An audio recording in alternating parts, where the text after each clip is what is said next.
Assalamualaikum warahmatullahi wabarakatuh. Perkenalkan nama saya Muhammad Raihan Wirajrakana dari Prodi Bisnis Digital Angkatan 2021 dengan NIM 202110008. Eh, Oke, pada kesempatan kali ini saya akan um, membuat sebuah video terkait implementasi Power BI menggunakan data dari BPS. Oke, jadi sebelumnya mohon maaf ketika video ini dibuat, website BPS sedang mengalami server down. Tapi tidak apa-apa karena itu saya juga udah punya data yang sudah diolah. Jadi untuk datanya sendiri terdapat uh, 34 provinsi. Nah, data tersebut menunjukkan jumlah kasus penyakit dari tahun 2013 sampai tahun 2015. Jadi untuk penyakitnya sendiri terdapat berbagai macam penyakit seperti malaria, TB paru, pneumonia, kusta, tetanus, neonatorium, kemudian ada campak, diare, dan juga DBD. Jadi untuk data yang tersebut setelah diolah, jadi sebelumnya data tersebut tidak terdiri seperti ini. Jadi kita harus mengklasifikasikannya sendiri berdasarkan tahunnya. Jadi pada tahun 2013, tahun 2013, tahun 2014, tahun 2014, dan seterusnya. Kemudian kita totalkan keseluruhan dari provinsi tersebut dari tahun 2013 sampai tahun 2015. Nah, setelah datanya diolah, kita bisa menggunakan implementasi Power BI-nya menggunakan Microsoft Power BI. Jadi kita buka di sini Microsoft Power BI, dan kita tekan report untuk membuat sebuah report visualisasinya tersebut. Kemudian kita akan mengimport data dari Excel. Nah, kita ambil data dari uh, file yang tadi. Jadi jumlah kasus penyakit tahun 2013 sampai tahun 2015.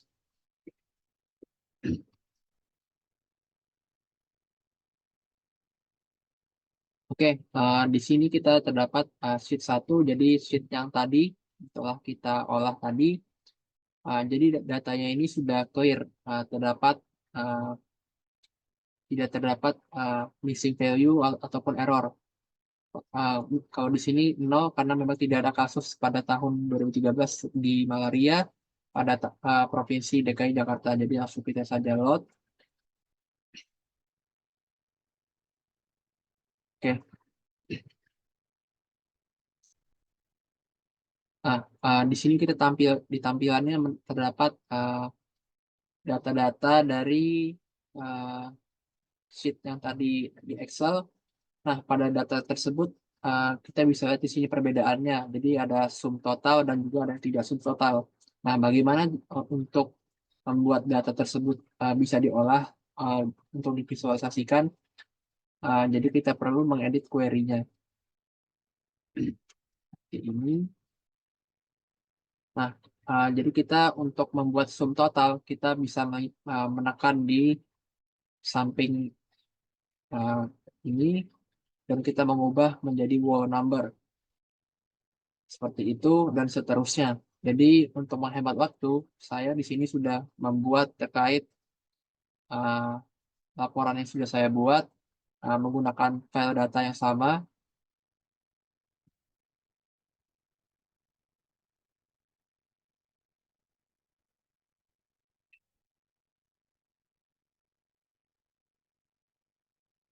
Nah, nanti untuk hasilnya akan uh, terdapat seperti berikut. Jadi datanya sudah bisa divisualisasikan. Jadi jika data tidak diubah query-nya seperti berikut, maka data tersebut tidak bisa untuk divisualisasikan. Mungkin bisa tapi sulit. Nah, jadi saya sudah membuat berbagai macam visualisasi, mungkin dari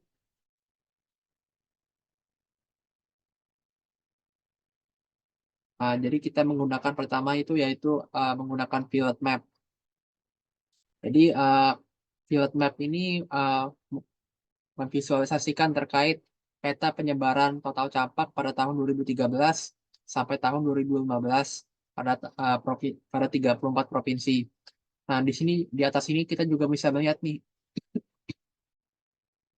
uh, berapa berapa jumlah provinsi yang terdapat dari tahun 2013 sampai 2015.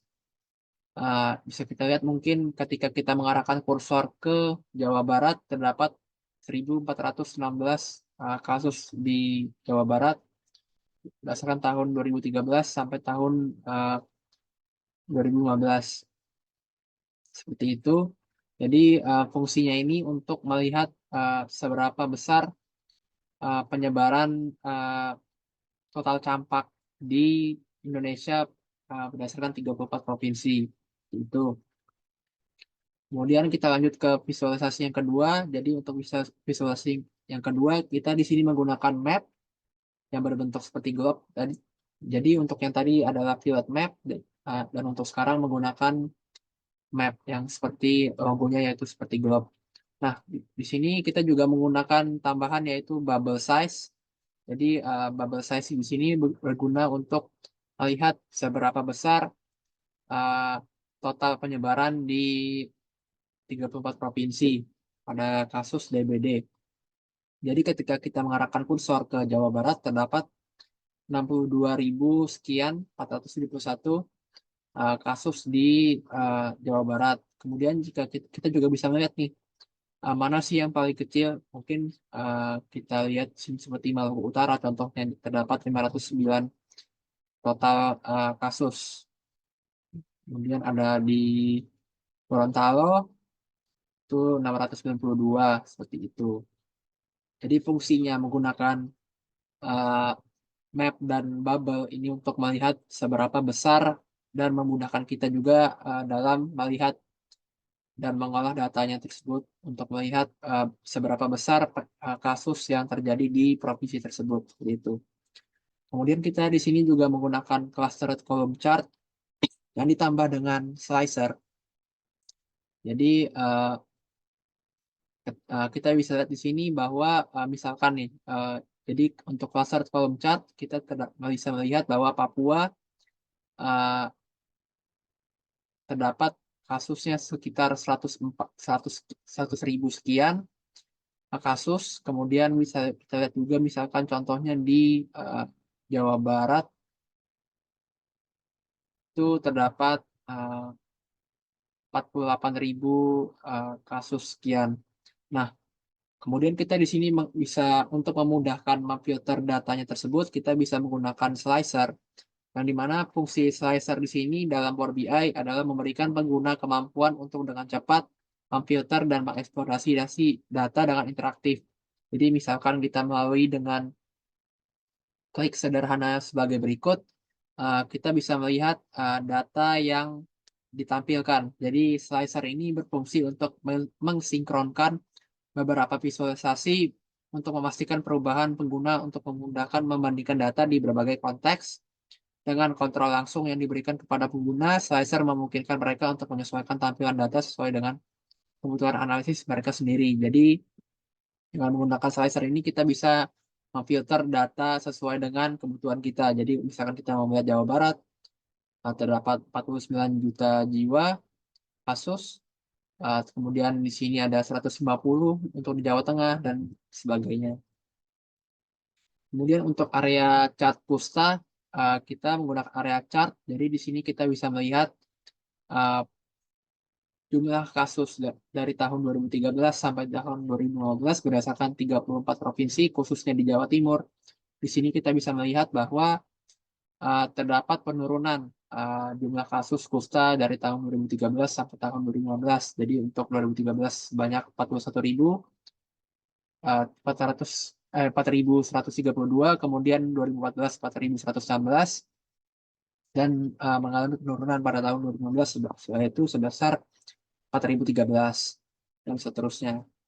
Kita juga bisa melihat di sini bahwa sebagai contoh yang paling terendah, jadi di sini untuk Jawa Timur ini mungkin paling tinggi dan Kalimantan Utara yaitu paling rendah.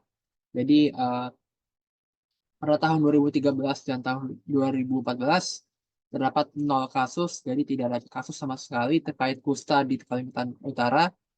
Kemudian pada tahun 2015 dia mengalami kenaikan sebesar 41 kasus, seperti itu.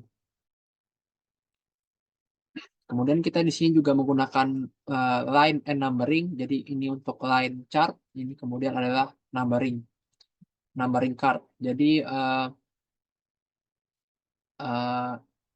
kita di sini mengambil kasus penyakit TB paru dari tahun 2013 sampai tahun 2015. Kita bisa lihat di sini persebaran dari tahun 2013 sampai 2015. Mungkin kasusnya di sini dia mengalami penurunan pada Jawa Barat terkait TB paru. Jadi pada tahun 2013 dia mengalami 61.000 sekian kasus, kemudian mengalami penurunan sebesar 31.000 dan mengalami penurunan sekitar 100 kasus, 100 sampai 200 kasus seperti itu. Nah, juga kemudian di sini kita menggunakan visualisasi number card. Jadi di sini memudahkan kita untuk melihat berapa sih total keseluruhan penyakit TB paru tahun 2013 sampai tahun 2015 berdasarkan 34 provinsi. Jadi di sini kita bisa melihat bahwa terdapat 692 juta jiwa kasus penyakit TB paru di 34 provinsi. Seperti itu. Kemudian kita di sini juga menggunakan pie chart. Jadi pie chart di sini berfungsi sebagai untuk melihat persentase jumlah penyakit mengenai pneumonia dari tahun 2013 sampai tahun 2015 pada 34 provinsi. Nah, pada pie chart tersebut terdapat tahun 2013 yaitu 571 dengan persentase 32,4%. Kemudian pada tahun 2014 yaitu 36,86%, jadi mengalami penaikan. Kemudian tahun 2015 mengalami penurunan lagi, jadi sebesar 31,1%. Seperti itu. Kemudian kita terakhir di sini adalah menggunakan donut chart. Jadi donut chart di sini berfungsi untuk melihat persentase penyakit tetanus neonatorum pada tahun 2013 sampai tahun 2015 berdasarkan 34 provinsi. Jadi visualisasi ini memungkinkan pengguna untuk mudah memahami distribusi persentase penyakit tetanus neonatorum berdasarkan klasifikasi yang ditentukan. Jadi sebagai contoh, ketika kita mengarahkan kursor ke misalkan ke sini yaitu Jawa Timur, kita bisa lihat di sini nih bahwa uh, terdapat kenaikan pada Jawa Timur. Jadi pada tahun 2013 19 kasus, persentasenya 8,84%.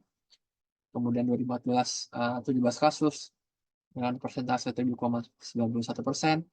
Kemudian 2015 21 kasus itu jadi 9,77%. Nah, jadi analisis ini memberikan gambaran yang jelas tentang tren persentase penyakit tetanus neonatorum di provinsi yang telah kita pilih ini. Jadi selama periode waktu yang telah ditentukan yang dapat digunakan untuk memandu upaya-upaya penjagaan dan pengobatan di masa depan. Nah, sebagai penutup akhir video, kita membuat kesimpulan di sini bahwa dengan menerapkan Power BI untuk menganalisis data riwayat penyakit telah memungkinkan pemahaman yang lebih mendalam tentang masalah kesehatan yang dihadapi, seperti campak, malaria, TB paru, pneumonia, kusta, tetanus neotorum, dan DBD di Indonesia. Jadi dengan melalui visualisasi data ini bisa membuktikan bahwa penyakit tersebut masih menjadi masalah yang kesehatan yang signifikan.